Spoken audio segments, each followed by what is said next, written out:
Unique unique টাইপের recipe যদি দেওয়া যায় কোনো মেহমানকে, তাহলে দেখেন তো সে খেয়ে কিন্তু অবাক হয়ে যাবেন। আসসালামু আলাইকুম। খুব মজাদার, লোভনীয়, সুস্বাদু এবং চোখে পানি আসার মতো একটা মজাদার নুডলস আজকে আমি আপনাদের রান্না করে দেখিয়ে দেব। তার জন্য দেখেন আমার কী কী উপকরণ লাগবে সেগুলো আমি দেখিয়ে দিচ্ছি। আর এই রেসিপিটার নাম হলো নাগা এগ নুডলস। তো দেখেন আমি সমস্ত উপকরণগুলো নিয়েছি, এখন আমি ডাইরেক্ট চলে যাই। আমি এখানে 4 প্যাকেট ম্যাগি নিয়েছি। আর ম্যাগি আমি 2টো ম্যাগি আস্তে রাখবো, আর 2টো ম্যাগি আমি সুন্দর করে এরকম ভেঙে নেব।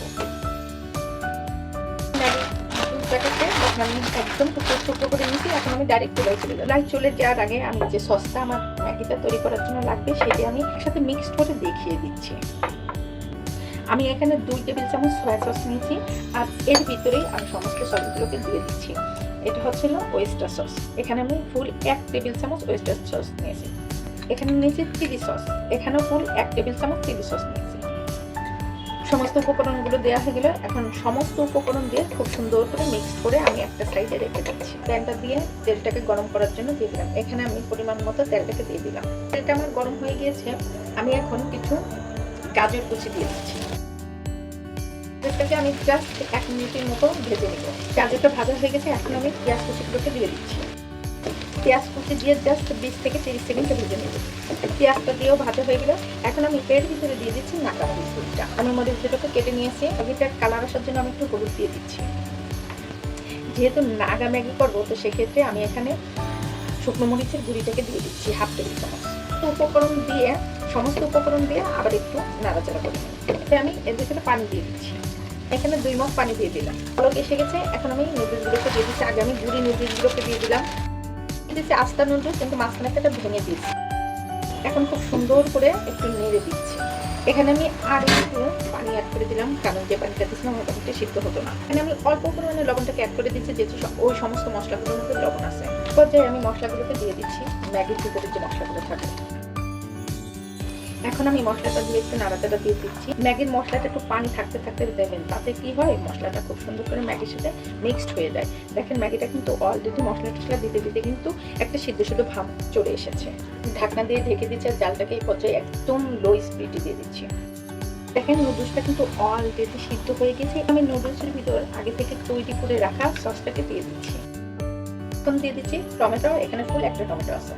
সবকিছু দিয়ে আবার আলতো করে একটা নাড়াতে দিতে হবে। এখানে আমি ফুল 1 চামচ পরিমাণে কর্নফ্লাওয়ার দিচ্ছি। সুন্দর করে গুলিয়ে এখন ম্যাগির ভিতরে ঢেলে দিতে হবে। ঢেলে দিয়ে আবার নাড়াচাড়া করে দিতে হবে, যাতে তলা পেকে না যায়।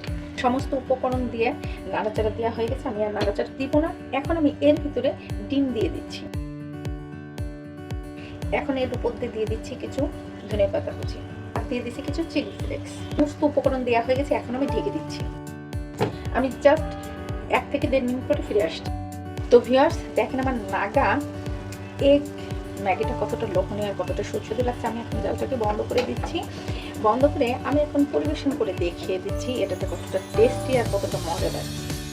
তো আপনাদের কত সহজেই আমি নাগা এগ ম্যাগিটা রান্না করে দিলাম। তো বাসায় জাস্ট একবার এভাবে ট্রাই করবেন, এবং অতিথি আসলে পরে কিন্তু খুব চটজলদি স্পেশাল ইউনিক রেসিপিটা রান্না করে কিন্তু খাওয়াতে পারেন। চ্যানেলে যদি নতুন হয়ে থাকেন, প্লিজ আমাকে একটা সাবস্ক্রাইব করে আমার পাশে থাকবেন। আর ফেসবুক থেকে দেখে থাকলে অবশ্যই একটা ফলো এবং লাইক দিয়ে আমার সাথে থাকবেন, যাতে করে আমার রেসিপিগুলো খুব দ্রুত আপনাদের কাছে পৌঁছে যায়। তা আমার এই ম্যাগিটা কেমন হলো রান্না, অবশ্যই আমাকে একটু কমেন্টস করে জানিয়ে দেবেন। এবং ইউনিক টাইপের রেসিপি যদি দেওয়া যায় কোনো মেহমানকে, তাহলে দেখেন তো সে খেয়ে কিন্তু অবাক হয়ে যাবেন। আর এই রেসিপিটা যে কতটা সুস্বাদু, কতটা মজাদার, বাসায় জাস্ট একবার ট্রাই করবেন। ট্রাই করে আমাকে কমেন্টস করে জানিয়ে দেবেন যে আপু রেসিপিটা আসলে কেমন লাগলো। তা আমি একটু খেয়ে নেই যে আসলে কতটা মজা। দুর্দান্ত, মাশাআল্লাহ। তো এই পর্যন্ত সবাই ভালো থাকবেন, সুস্থ থাকবেন। নতুন কোনো রেসিপি নিয়ে আবার সামনে হাজির হবো। আল্লাহ হাফেজ।